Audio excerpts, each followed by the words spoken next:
This is an iHeart podcast. Guaranteed human. Work can be a little weird. Cringy training seminars, coworkers who won't stop talking about their plant, forgetting the mute button at an inopportune moment. We have to deal with a lot on any given workday. Sometimes it can feel hard to thrive and move forward in your career. Well, that's where LinkedIn comes in. LinkedIn helps you get ideas and insights from experts in your field, connect with people professionally, grow your network, and access tools designed to help you find the right fit for your next role. Whether you're just getting started, figuring out your next move, or looking to accelerate your career, LinkedIn is built to support you at every stage because LinkedIn is the network that works for you. Visit linkedin.com/knowstuff to learn more. If audiobooks are your thing and you've been meaning to listen to more of them, you should check out a podcast called Herein, the Audible and iHeart Audio Club, hosted by Cal Penn. Each episode spotlights standout audiobooks on Audible across all kinds of genres: sci-fi, comedy, romance, thrillers, and more, with Cal talking to guests who help break down what makes each story worth listening to. It's a fun, easy way to discover your next great audiobook. Check out Herein on the iHeartRadio app, Apple Podcasts, or wherever you get your podcasts.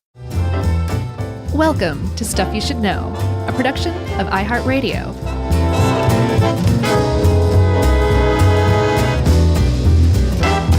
Hey, and welcome to the podcast. I'm Josh, and there's Chuck, and this is Stuff You Should Know, one of our, really, it's been a while, top 10 editions where we don't actually do top 10.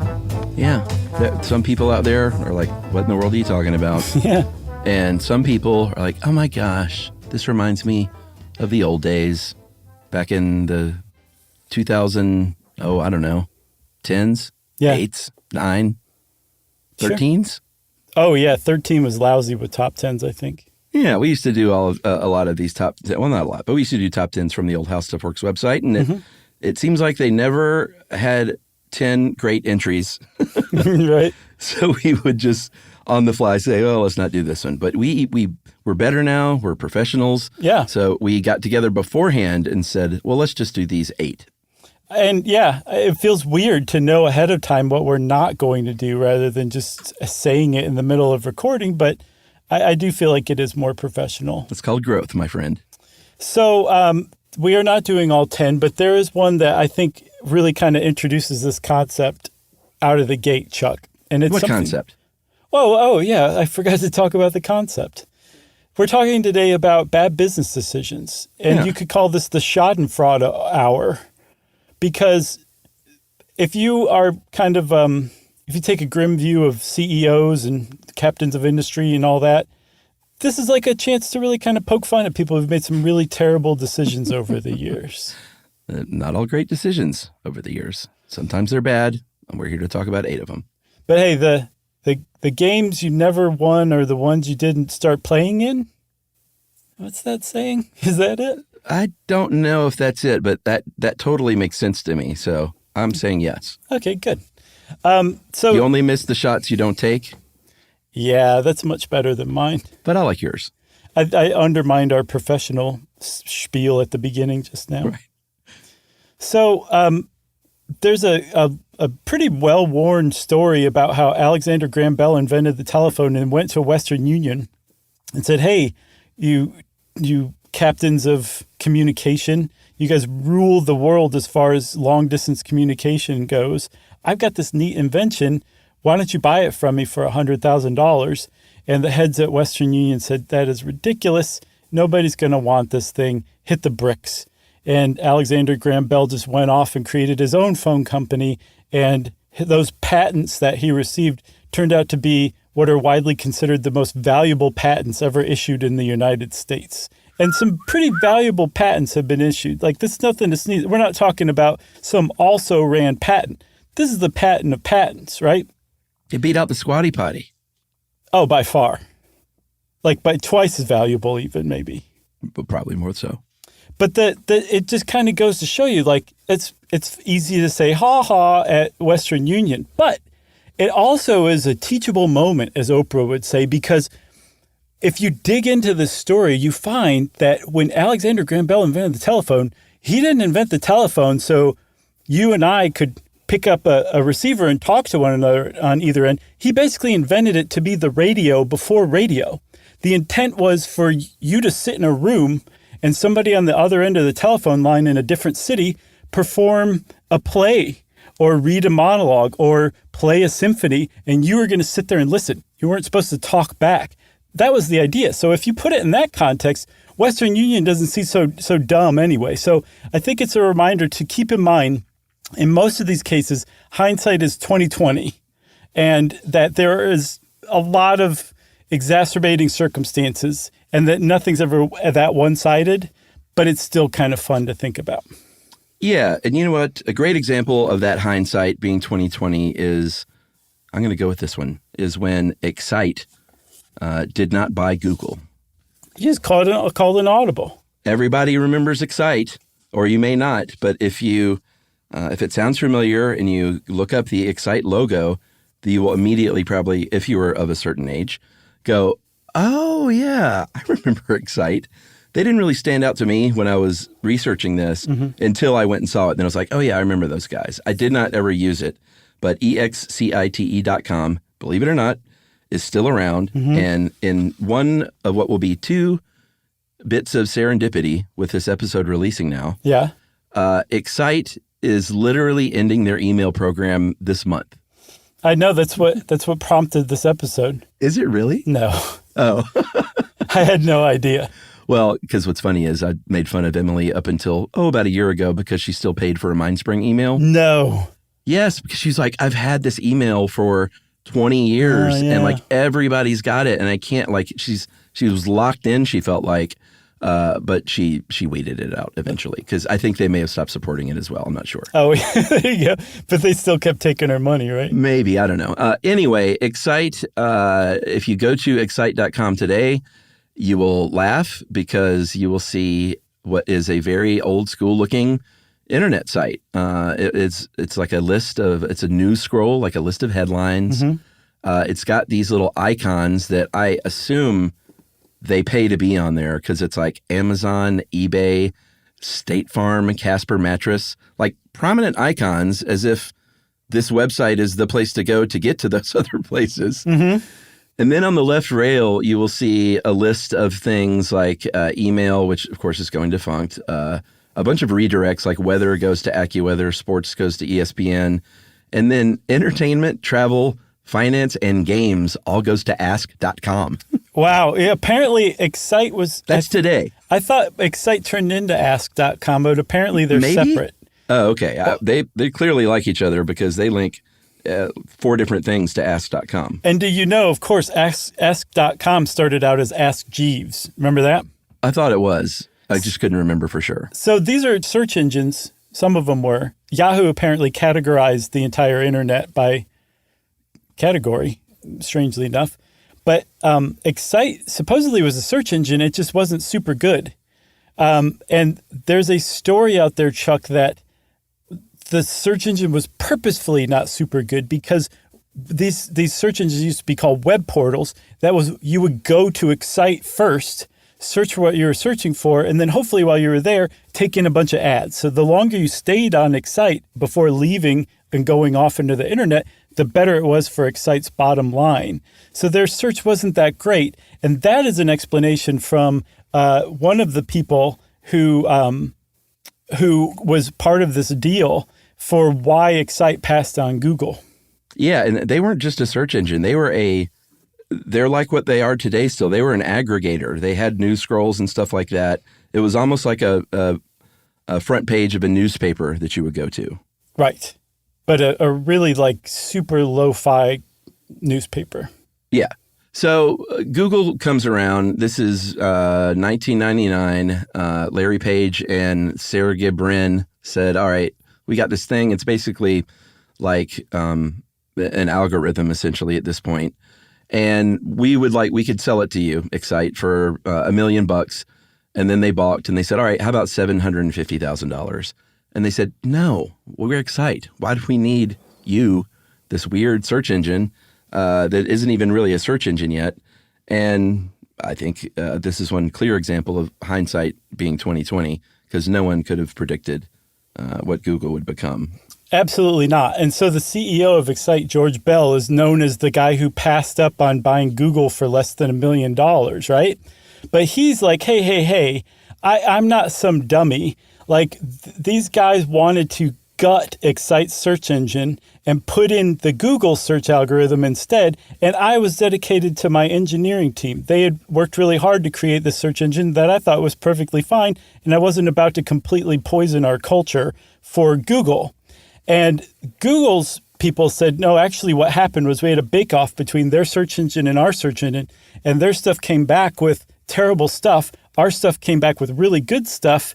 And they were like, this is too good. People are going to immediately leave Excite, so we don't want your algorithm. Those are the two competing stories for why this didn't happen.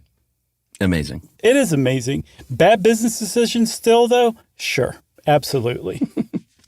All right. Where should we go next? We might not even get to 8, everybody. That's how exciting these episodes are. I'm going to go with Kodak. I was going to go with Kodak, too. Everyone that grew up in the pre-digital revolution remembers Kodak as the photograph company, the film paper company, the film stock company. Founded in 1880 out of New York. They controlled 90% of the film market into the late 70s and about 85% of the camera market, and employed about 60,000 people. And in the mid-70s, there was a engineer there named Steve Sasson who basically figured out digital photography. He was experimenting with something called a charge coupled device, a CCD, and he figured out how to translate an image into ones and zeros and built the very first digital camera. It was a 100,000 pixel image, which is pretty cute. It's 0.01 megapixels. It's a little grainy. And went to the bosses and said, hey, like, this is the future, guys. This is what we should do. And Kodak said, oh, well, I'm not so sure about that. So, yes, there were some people in Kodak that were like, this is dangerous, man. We're like, our money is in print photographs. Our money is in regular cameras. And there was another group in Kodak that was like, this guy's right. Steve Sasson's right. This is the future. And they did invest billions of dollars in developing a digital camera whole outfit. And those conservative forces managed to keep it back. And then finally, by the time Kodak joined the digital camera revolution, they had been passed by. So not only did they miss the digital camera revolution despite having invented it, they also wasted billions of dollars on their digital camera division that never got to really get a good start. So it was just a complete waste. Like, this is a genuinely bad business decision, Chuck. Yeah, but they had the disc camera. Remember those? Yes. That was the big Kodak product that was, it wasn't digital, but it was a little film wheel. It was a disc, and it was a little flat camera. I remember that it was all the rage. All the kids wanted them. It was a very big deal. I see that now. Yeah, that does kind of take me back. Yeah. Did you have one? No. Fisher-Price made one. Did you have that one? No. Yeah. I didn't have either. Yeah, you and I had similar upbringings. We didn't get the best toys. No. But apparently, in the early 90s when digital cameras came out, they were like $1,000, but they could only store like 8 pictures at a time. Like, you could take 8 pictures and then you had to plug it into your computer and upload those 8 pictures, format the disc, and then start over again. Yeah, God bless you early adopters, but it usually pays, in my experience, to wait a little bit on the tech to figure itself out. For sure. Like the first flat screen TVs. Remember how expensive those were? Oh, my God. But it's the early adopters who drive the prices down because they are buying these things. You know what I mean? Hey, I mean, they walk the righteous path. So just to wrap it all up, Kodak ended up laying off 50,000 employees. And in 2012, they filed for Chapter 11 bankruptcy, and they're still around, but they basically make printer cartridges and motion picture film stock. Yeah, which is also not used very often anymore. Nope. Poor Kodak. Poor Kodak. Time for a break? I was going to say the same thing, man. We are really simpatico this episode. All right, we'll be right back. I was going to say that too.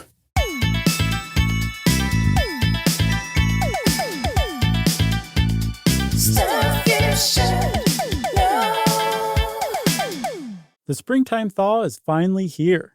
Flowers are blooming. Days are longer. We're saying yes to more plans and finally getting outside. running, walking, just moving again. It's the perfect time to upgrade your everyday go-tos with Bombas. Take Bombas sport socks. They're super comfortable and designed with sport-specific tech for running, cycling, yoga, hiking, you name it. I use them to run in, and I can tell you they work beautifully. So head over to bombas.com and use code SYSK for 20% off your first purchase. That's BOMBAS.com, code SYSK at checkout. Hey, everybody, here's a fact for you. In the United States, there is a break-in every 26 seconds, and that means that somewhere right now, an intruder is getting closer. And the problem with most security systems is that they only alert you after the break-in has started, and that's too late. Well, that's what makes SimpliSafe different. They use alerts. SimpliSafe's US-based live agents, they identify threats on your property and help deter them before they actually break in. So the intruder never gets into your house. The crime is stopped before it even starts. That's right. And another great thing about SimpliSafe is they have no long-term contracts. They give you peace of mind and great value with their monitoring deterrence plans because they just start at about $1 a day. Yeah, SimpliSafe sent us a setup years back, and I still use mine every day. Yeah, and apparently setup, you can do it by yourself in under 30 minutes, so it's a really good value and it doesn't take long. So if you want to experience the SimpliSafe peace of mind, you can take advantage of the SimpliSafe discount offered to Stuff You Should Know listeners. Right now, you can get 50% off your new system by visiting simplisafe.com/stuff. That's half off at simplisafe.com/stuff. There's no safe like SimpliSafe.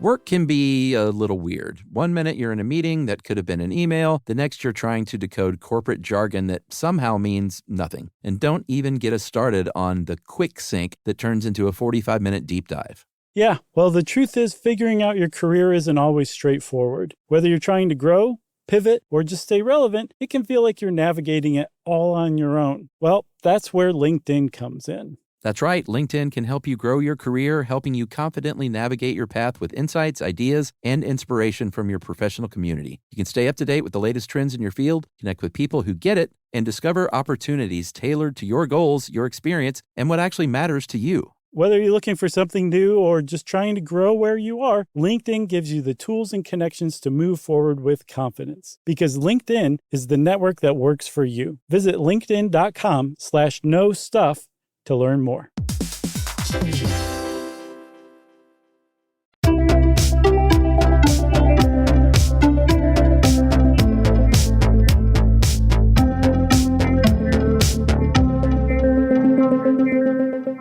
Okay, Chuck, I'm going to pick one. And Spin the big wheel. Okay.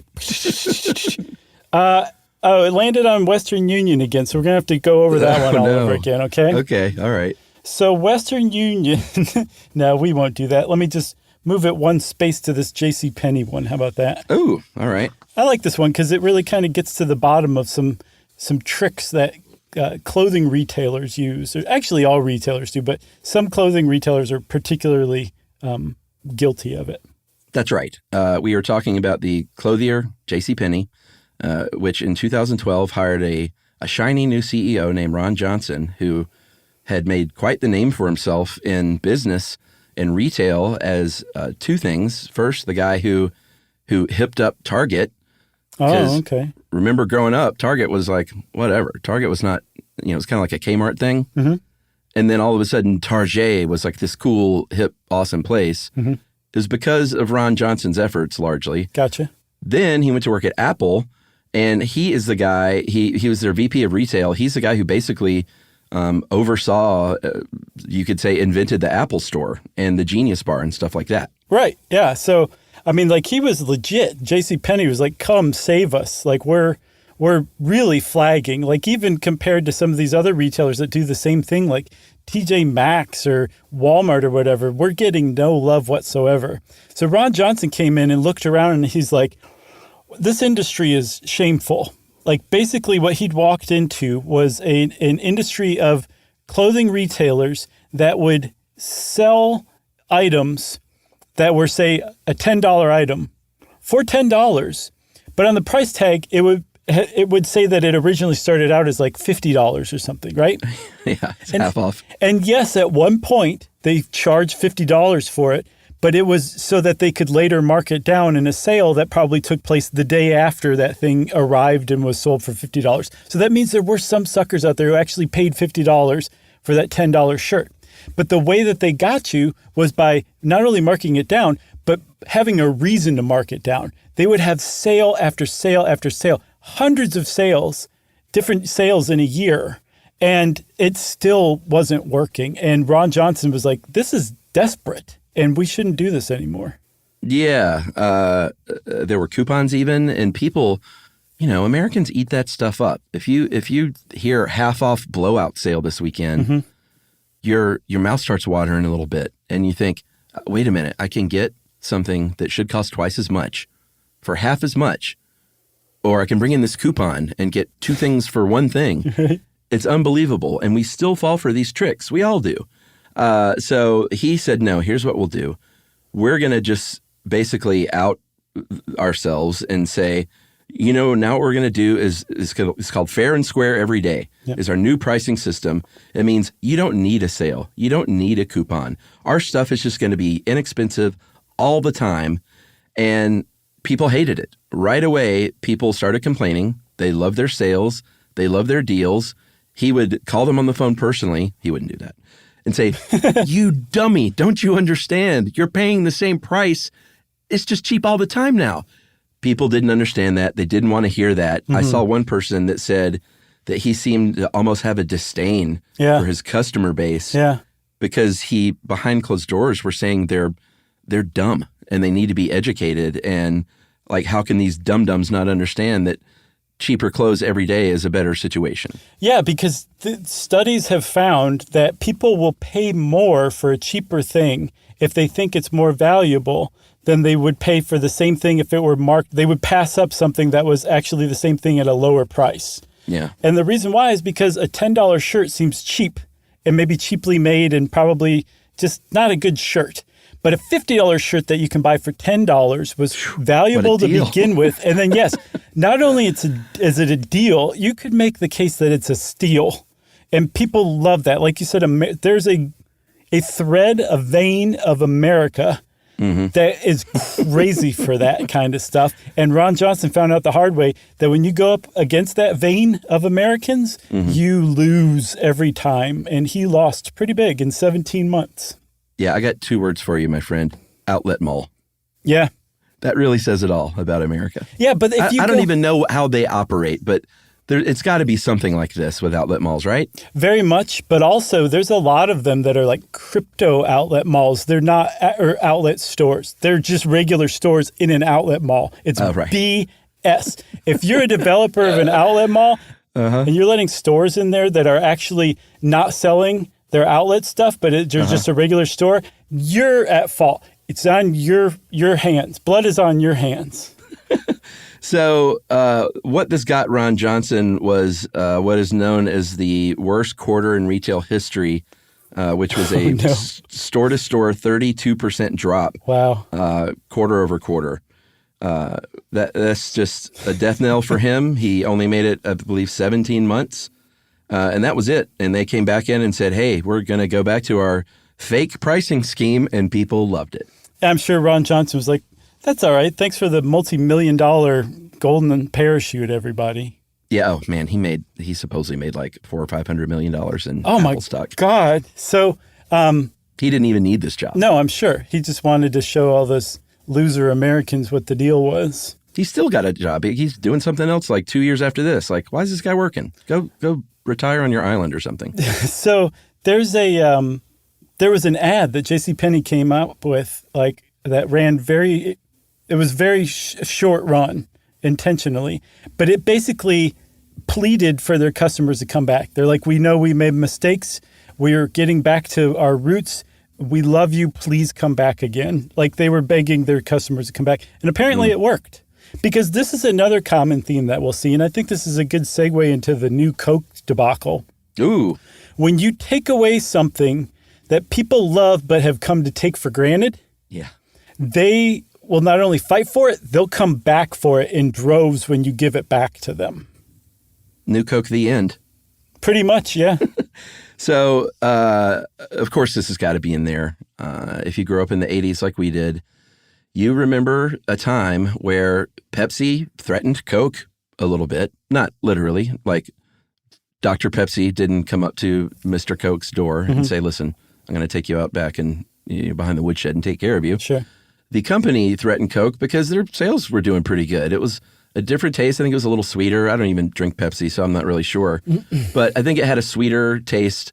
I don't know if they were winning the Coke wars, or the Cola wars, but they were edging in on Coke's dominance. It was that choice of a new generation campaign. Yeah, that was what had done it. They got Michael Jackson, they got Madonna, they got, I think Geraldine Ferraro did one of these commercials. Like, that's advertising gold. These were right. These were just internationally famous commercials, and so Pepsi had kind of come out of nowhere and was eating Coke's lunch all of a sudden. Coke had Dukakis. That was a big mistake. Yeah, Dan Quayle. So Coke was a little worried. They saw the writing on the syrupy writing on the wall, and they said, "All right, behind closed doors, let's start rejiggering our recipe here that had been around, since it was, sold in that very first pharmacy. Very, very classic. That's a little hint of what's to come. Very classic taste. And for a couple of years, their engineers mixed up little batches. They did taste tests. They let people taste them. People were like, I like the taste of this better. And so in 1985, in April of 85, New Coke came out with a redesigned can. They kept their colors and stuff. And I'm not sure, did the font completely change, or was it just sort of a modified version of the old script? I think the new was slightly different, but the Coke was the original. Okay. But at any rate, they unveiled New Coke, and it was not only a tremendous flop, but it caused a lot of anger and people hoarding their old Cokes. And people were just like, how can you change an American institution like this without even asking anybody, even though they had done testing? They had done tons of testing, and the tests came back roundly in favor of this new formula for Coke. But Malcolm Gladwell in his book Blink apparently pointed out that if you're doing a taste test, you're not sitting there drinking a whole can. You're just taking a little sip of something and comparing it to a sip of something else.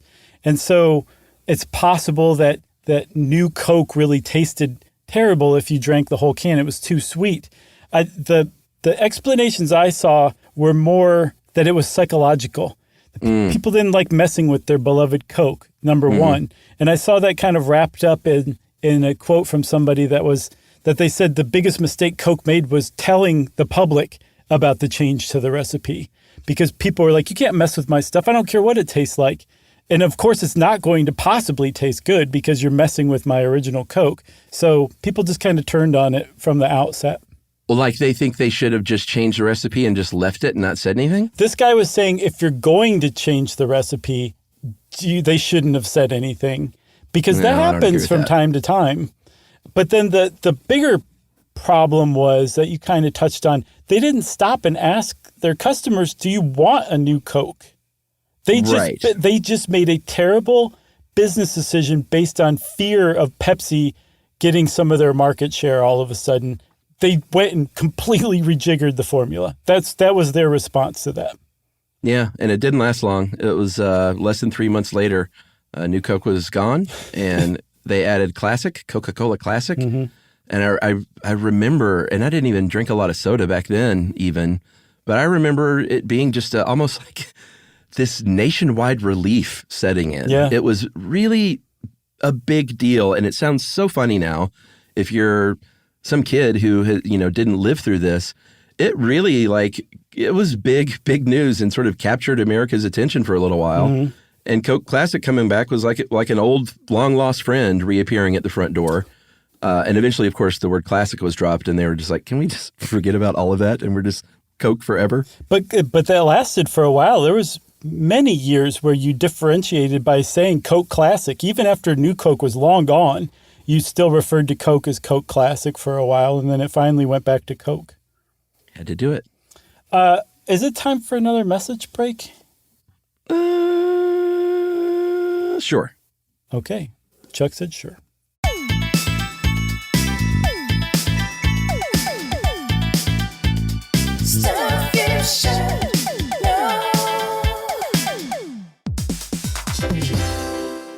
Hey, everybody. Here's a fact for you. In the United States, there is a break-in every 26 seconds, and that means that somewhere right now, an intruder is getting closer. And the problem with most security systems is that they only alert you after the break-in has started, and that's too late. Well, that's what makes SimpliSafe different. They use alerts. SimpliSafe's U.S.-based live agents, they identify threats on your property and help deter them before they actually break in. So the intruder never gets into your house. The crime is stopped before it even starts. That's right. And another great thing about SimpliSafe is they have no long-term contracts. They give you peace of mind and great value with their monitoring deterrence plans because they just start at about $1 a day. Yeah, SimpliSafe sent us a setup years back, and I still use mine every day. Yeah, and apparently setup, you can do it by yourself in under 30 minutes. So it's a really good value and it doesn't take long. So if you want to experience the SimpliSafe peace of mind, you can take advantage of the SimpliSafe discount offered to Stuff You Should Know listeners. Right now, you can get 50% off your new system by visiting simplisafe.com/stuff. That's half off at simplisafe.com/stuff. There's no safe like SimpliSafe.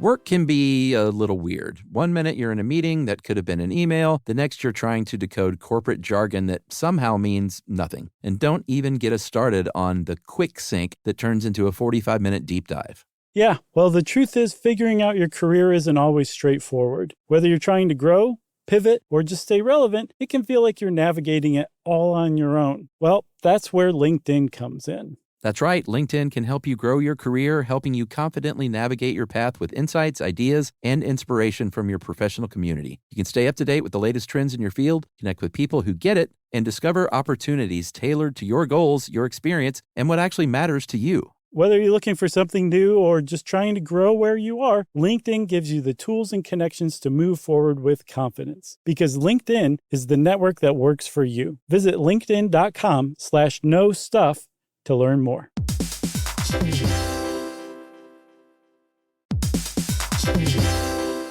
Hey everybody, we're here to talk to you about Wayfair, who believes that spaces should be functional, they should be comfortable, they should be well designed, and they can be well designed by you with their help. Your updated space should feel more comfortable, inviting, and practical for everyday use. And we're talking about outdoor seating. We're talking about grills. We're talking about major appliances. If you need storage solutions, Wayfair can help you out. Patio lighting, rugs, decor. It is your one-stop shop for home. Yeah. I mean, it's getting nice out, so it's time to think about living outdoors for the next few months. And Wayfair knows that outdoor furniture, it's heavy, it's intimidating to assemble. So Wayfair has stepped in and said, we're going to handle the hard part so you don't have to. That's right. You can shop Wayfair Verified, your shortcut to the good stuff. And that means their team of product specialists are going to vet everything by hand using a 10-point inspection, testing things like, quality materials, functionality, and features, and even how long it takes to build that piece of furniture. And the overall experience save time, reduce hassle, and improved convenience. Patio season is here, and these deals won't last. So head to wayfair.com right now to get your outdoor space ready for way less. That's WAYFAIR.com. Wayfair, every style, every home.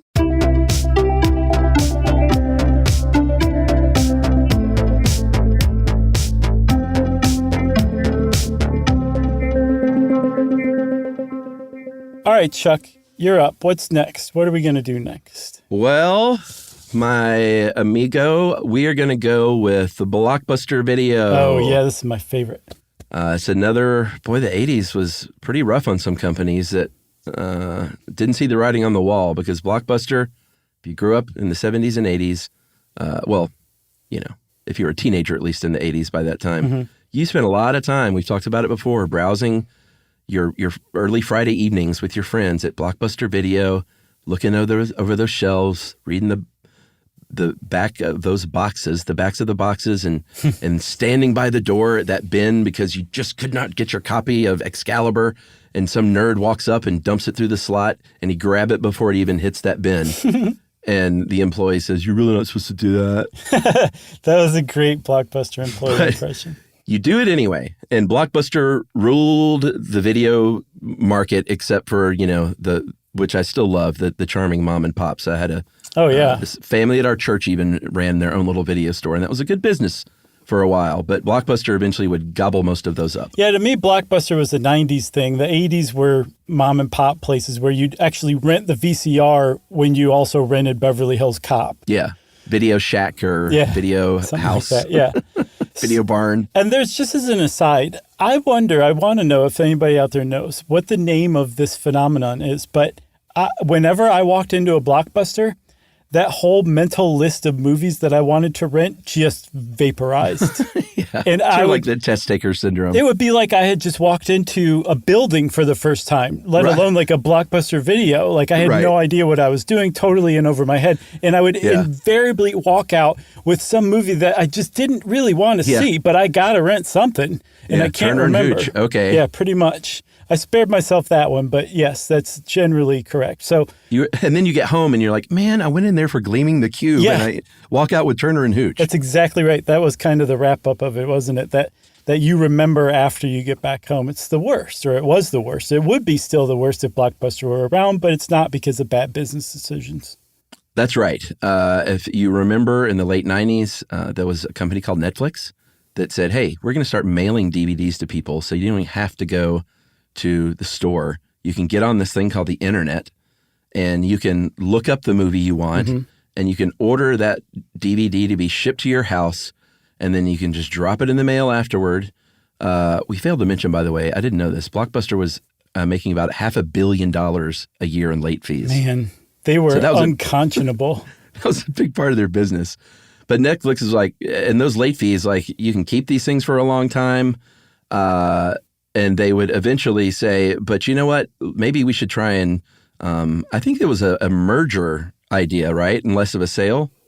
What do you mean? Or with Netflix? Weren't they trying to merge with Blockbuster and say, hey, why don't you let us take over and start doing mailing stuff for you as well? Yeah, that was the impression I had, that Netflix wanted to kind of slide in and become part of Blockbuster and help Blockbuster do its own thing.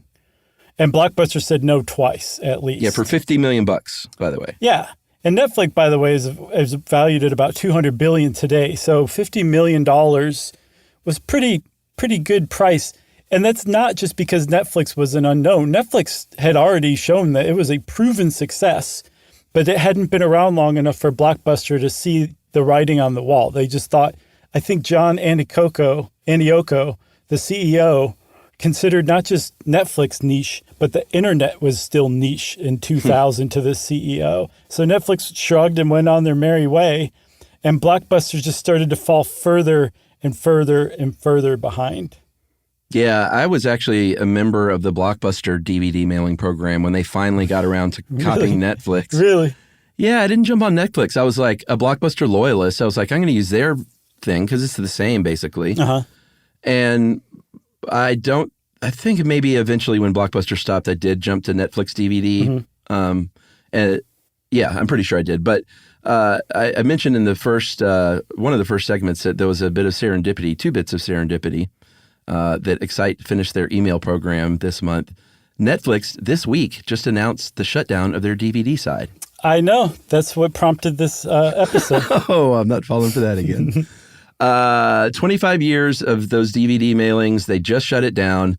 They said you can send them back up until September 28th, and after that, we're not going to ask, which basically means keep what you got. Oh, yeah. And not only that, but to liquidate their DVDs, they're selecting random customers, and they're just sending them 10 DVDs. Oh, wow. And saying, like, here, have fun. Apparently 0.5% of their revenue these days.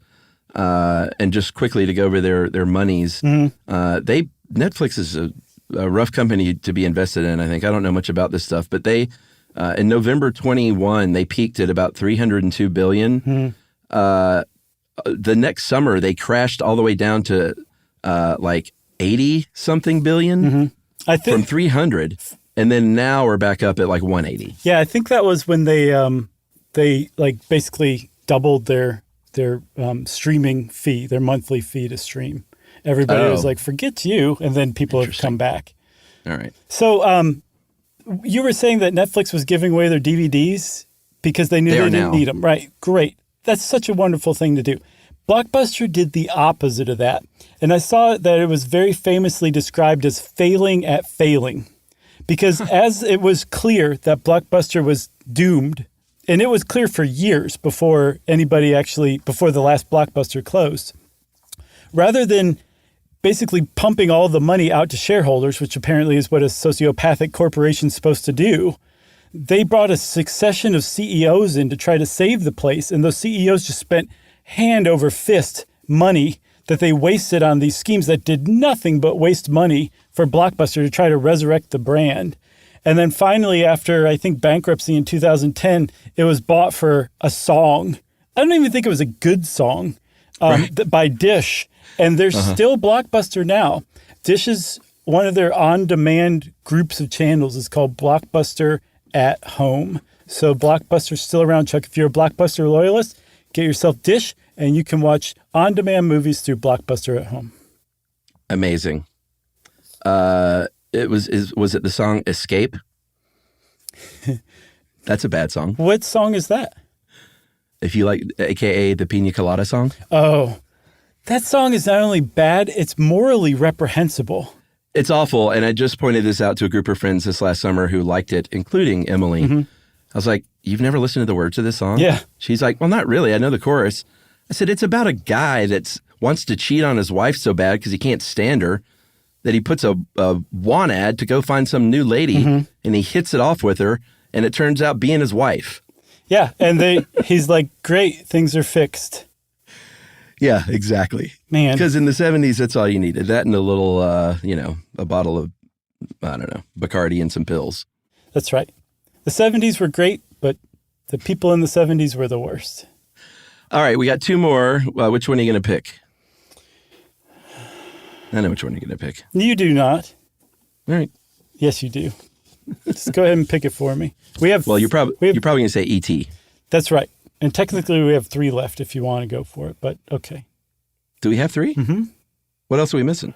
I can't say. It'll ruin the surprise. Well, we agreed not to do that one, though. You want to do it again? No. We didn't do the AOL Time Warner one. Oh. Okay, we'll skip that. There is one thing I wanted to say about that. All right. At the time, in 1999, AOL was worth $200 billion. And I was like, wow, that's a lot. How much is Apple worth these days? In 2023, Apple's worth $2.75 trillion. Wow. $1 trillion. That's how much that company is worth. More than $1 trillion. Almost $3 trillion, Chuck. That's amazing. And this is 24 years later. That's how gobsmackingly much just money has increased by now. Crazy. So I just wanted to point that out. It's just insane. All right. Well, E.T., the movie. Oh, one other thing. I want to go on record that we should do an episode on AOL and the beginning of the internet because it is so interesting. I mean, talking about Excite and AOL and did it get you excited? I remember the first time I heard the word Google. I literally remember that very first time. Yeah. You remember it used to say, I'm feeling lucky? It was a production manager named Kevin Edge. If anyone knows Kevin, tell Kevin I said hi. He, in a production office on a TV commercial in L.A. in the early 2000s, he said the word Google. And I went, what? And he went, it's a search engine. And I went, excuse me, Kevin. No, Kevin was great. Did you say you mean a web portal? E.T. : The Extraterrestrial. Very popular movie, some might say. Some might say it's a classic. Some might say that they still love Reese's Pieces because of that classic movie. Yes. So I said Reese's Pieces, I think, but you know what I mean. Yeah. To me, that might be the greatest mass-produced candy of all time. Oh, what? I love Reese's Pieces. I can eat them by the bucket full, unfortunately. I love them too. And they've only been around since 1978. Did you know that?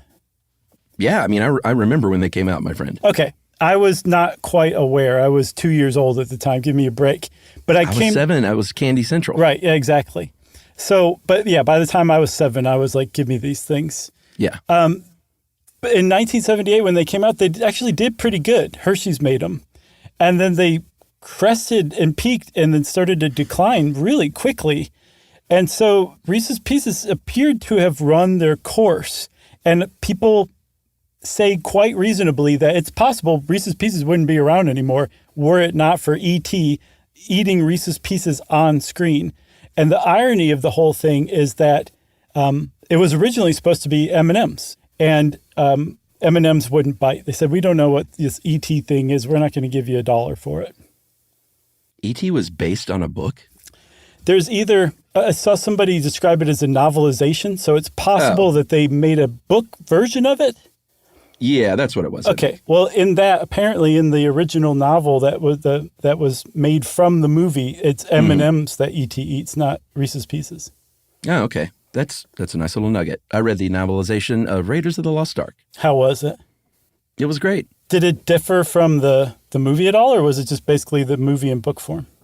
It is the movie in book form, but there's novelizations. I read a couple of them back then. They're always a little bit different. They had extra details because it's a book, and it was kind of fun.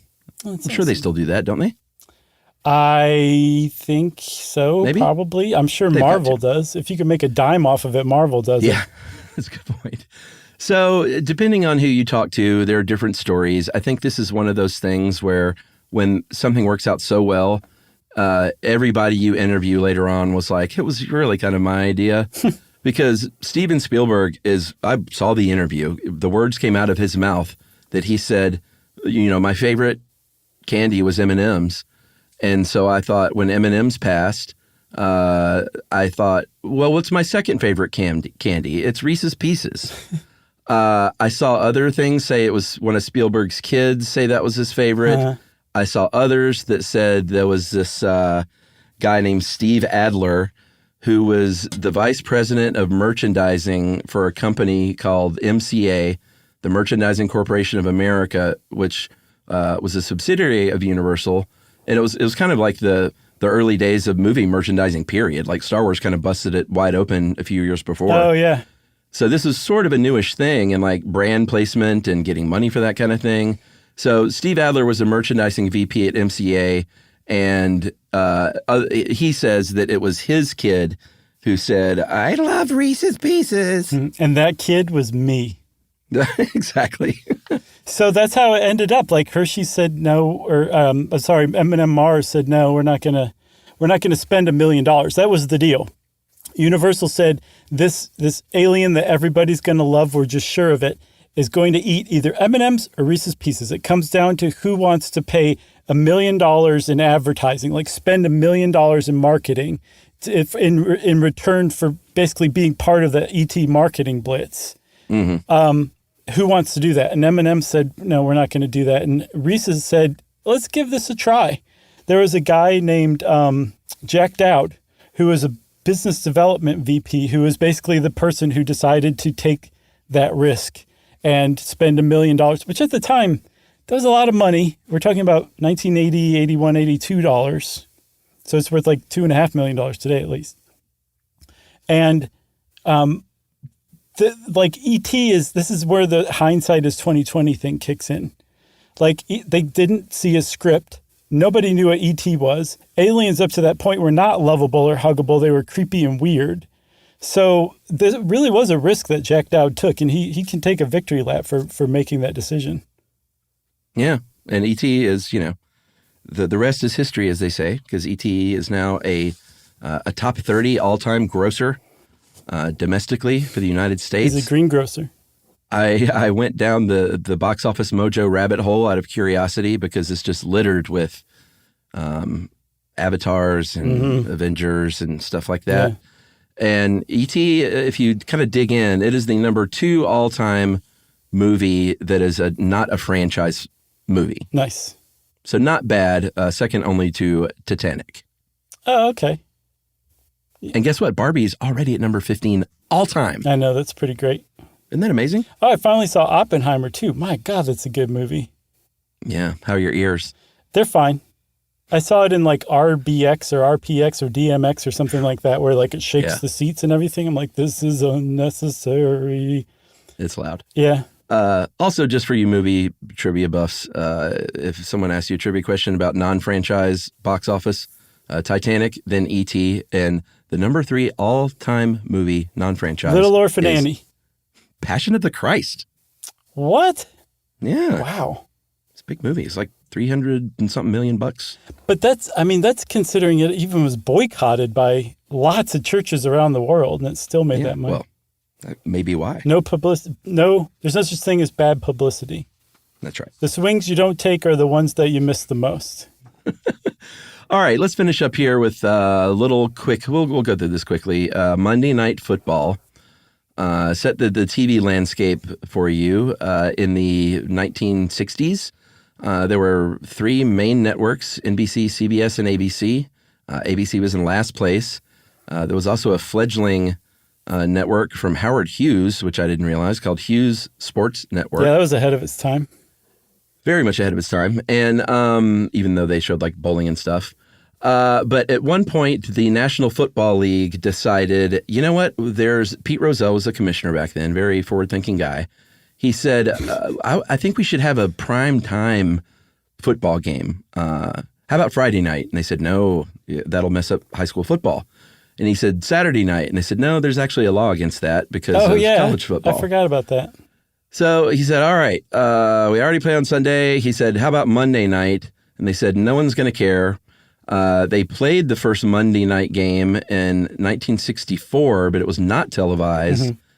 And then they had, I think, CBS and NBC had, because CBS had the NFL, NBC had the AFL before the merger in 1970, and they each tried their hand at Monday night games, a couple each during 67 through 69. But none of those were televised, and they finally got together and said, these things need to be on TV. Yeah. So they started putting them on TV, and apparently one of the reasons why is because you said, some of those Monday night games, the early ones, weren't televised, but people still went to them. They turned out like aces. So it was very obvious that there was a market for this. So putting it on TV was not a no-brainer. It was still very risky, but there was reason to think it might take off. So I think CBS and NBC, since they already had a relationship with the NFL, they got first refusal from Pete Rozelle. Yeah. And NBC said, well, that would mean we're preempting Carson, and apparently we're too afraid to even bring it up. So no, we're passing on that. No, Carson will have you killed. CBS said, are you crazy? We're getting great ratings with the Doris Day Show and Laughing. Yeah. We can't get rid of those for some football game. And ABC just was like, that nerdy kid in class that has their hand up so hard it's about to be dislocated from their shoulder and they're just wiggling in their seat. That's what ABC was doing. And finally, Pete Rozelle was like, yes, ABC, you can have it. That's right. And, it turned out to be a very big deal. There was a guy named Rune Arledge there that kind of spearheaded this project for ABC Sports. Flashier graphics, more cameras, more camera angles and slow-mo and stuff like that. Mm-hmm. Like using all this sort of newer technology more than they had before. You have to say slow-mo. Right. And the biggest change, man, if you could hold that for the next 3 minutes. The biggest change was they all of a sudden had a three-person broadcasting team, which had never been done. Mm-hmm. It was always just a color commentator and a play-by-play person. Mm-hmm. But in this case, they had the play-by-play guy and Keith Jackson, only there for 1 year, then replaced by Frank Gifford. And then Dandy Don Meredith was the color guy. Yeah. He was an actor, former Cowboys QB, handsome, just great in the color position. And then Howard explain Cosell. To people who don't know what you're talking about, what the color position is. Oh, well, the play-by-play is the person that goes, and then he takes the ball on the 4-yard line and cuts it outside and runs it down to the 3, tackled hard by number 85. And then the color guy comes in and says, I got to tell you, man, the way they're playing tonight, it looks like they're pretty inspired. I don't know if the cheerleaders are getting them all pumped up or what. Oh, that's great. Okay, then who was Cosell? Well, Cosell was Cosell. He was, we should do a full podcast on him. The guy is a legend, an amazing broadcaster. Mm-hmm. Was fired in disgrace at one point, but quite a story. But Cosell was just, he was sort of acerbic, and he would make fun of players and people and teams. And he was the Dennis Miller of his time. Well, yeah, Cosell's so much better. I know. But, Cosell was very famous for sort of verbally sparring with Ali and going toe-to-toe with Ali in interviews, and just a great broadcaster while he was doing his job. And he was the third sort of wild card, and he and Don Meredith would go at it. And when Gifford came in, that was really a solid team, and it was a huge hit. I think it's still one of the highest rated TV series, period, on television. Yes, and it's one of the longest running, too, although it started in 1970, right? Yeah. Did we even say what day it was? It was, it was a Monday in 1970. It was the Browns Jets, and the Browns won 31-21. I know that. And it's been going ever since then. So this thing's been on for 53 years, but it's a baby compared to some of the longest running TV shows in America. General Hospital started in 1936. Guiding Light came the year after. Sesame Street's been on even longer. So it's old, but there's older, just FYI. Yeah, for sure. And it bears pointing out the reason they went with the Jets was because the guy from ABC was like, we have to get Joe Namath on TV for this first game, because Joe Namath was a huge football star with the AFL, and then when they merged in the NFL, and just a huge presence. He was a sex symbol. And he was on the Brady Bunch. It was like he and Burt Reynolds were like the two hot guys of the moment, and they had to get Namath in there, so that's why they went with the Jets. Smart. Well, you got anything else? I got nothing else. Well, that's our episode on Monday Night Football, everybody. So if you want to know more about all this stuff, we would say head on over to How Stuff Works. You can read the mystery one we left out. And by the way, this was written by our very own Dave Ruse. So hats off to Ruse for that. Thank you. Do we Dave. just have to email Dave separately and make fun of him for calling Reese's Pieces peanut butter and chocolate candies? Yeah.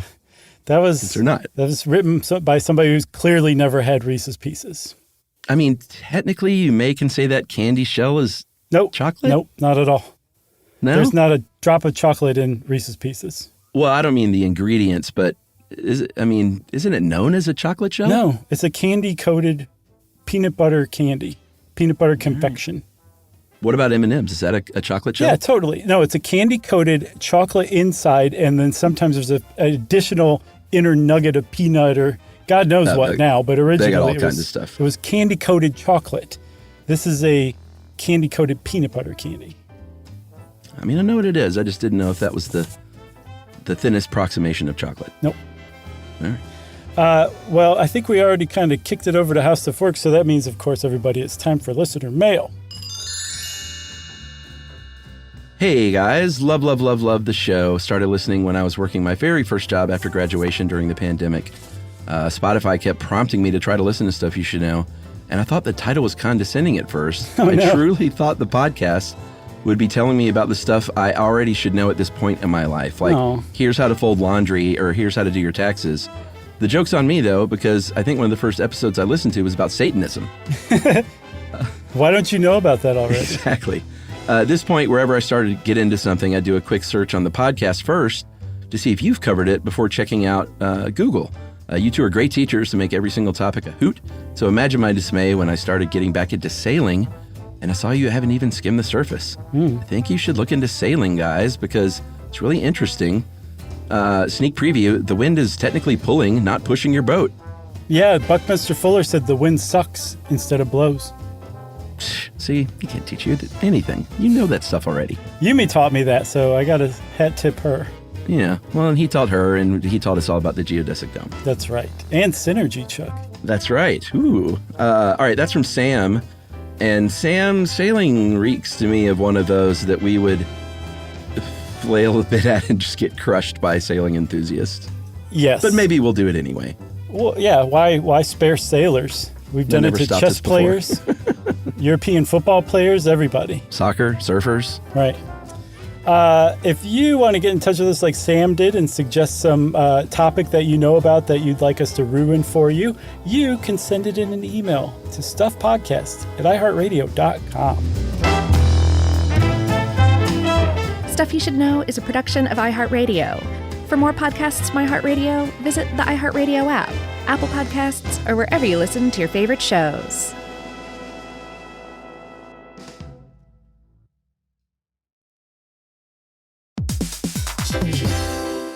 Hey, quick question for the parents listening right now. When's the last time your kid asked for something and you actually felt good saying yes? Because lately, a lot of families have been hearing the same thing. Can I have Lingo Kids, please? And here's the thing. Lingo Kids is the #1 entertainment platform for young kids with more than 4,000 interactive games, songs, and shows. Astronauts, wild animals, superheroes, dinosaurs. It's literally everything kids love all in one place. So when they ask for it, you can actually feel good saying yes. Download Lingo Kids for free and start exploring today, or unlock even more amazing content with Lingo Kids Plus. And if you go with the yearly plan, you can save up to 60%. Just search Lingo Kids in the App Store or Google Play. Lingo Kids, everything kids love. You know, you could be adored by everyone and still completely ignored by your cat. Trust me, I know. But if you feed your cat Sheba, you can go from being ignored to truly adored in 12 days, guaranteed, or your money back. Sheba has a full menu of products, appetizers, entrees, treats, even a kitten's menu. It's so cute, so Sheba has a product for even the pickiest eater. Like Sheba Puree, it's made with bone broth, they are chef-inspired flavors, it's got a smooth and creamy texture that cats love, and contains no corn, wheat, soy, or artificial flavors. It's food that your cat's gonna love. To learn more, check out Sheba.com. That's SHEBA.com. If audiobooks are your thing and you've been meaning to listen to more of them, you should check out a podcast called Herein, the Audible and iHeart Audio Club, hosted by Cal Penn. Each episode spotlights standout audiobooks on Audible across all kinds of genres: sci-fi, comedy, romance, thrillers, and more, with Cal talking to guests who help break down what makes each story worth listening to. It's a fun, easy way to discover your next great audiobook. Check out Herein on the iHeartRadio app, Apple Podcasts, or wherever you get your podcasts. This is an iHeart podcast. Guaranteed human.